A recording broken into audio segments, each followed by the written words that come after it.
윤 전 대통령 관저공사와 관련해선 2년 넘게 미등기 상태였던 이른바 유령 건물 논란도 있습니다. 경호처 예산으로 지었지만 경호와 관련 없는 시설이란 지적이 나오면서 역시 검찰과 감사원이 살펴보고 있습니다. 그런데 경호처가 이렇게 경호용이 아닌 곳에 예산을 쓰려고 했던 사례가 더 있다는 증언이 나왔습니다. 단독 보도 정재우 기자가 이어갑니다.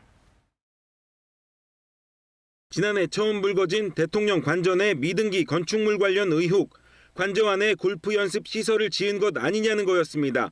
당시 경호처는 경호처 예산 1억 3천만 원을 들여 만든 경호시설이라고 답했습니다. 올 초 국조특위에서도 의혹 제기가 이어졌습니다. 골프 연습 관련 시설, 그리고 삼청도 안가 리모델링 사업, 현대건설에서 한 거 맞죠? 발주처인 경호처로부터 공사를 받아서 한 거는 맞는데요. 감사원은 경호와 무관한 시설을 경호처 예산으로 지었다면 당시 김용현 경호처장이 대통령에게 준 뇌물이 될 수도 있다고 보고 검찰에 자료를 넘겼습니다. 검찰이 수사에 착수했고 감사원도 국회 요구로 해당 사안을 감사 중입니다. 그런데 경호처가 용도와 무관한 예산을 집행하려 했던 것 이뿐만이 아니었습니다. KBS가 입수한 대통령실 공사에 관여했던 경호처 직원들의 진술 조서를 보면 대통령실 소관인 국가안보실 확장공사도 경호처가 나서 공사에 개입한 정황이 나옵니다.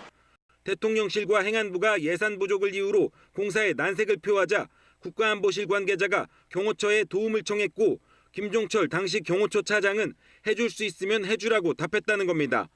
대통령실 지하 1층 회의실 공사도 비슷했습니다.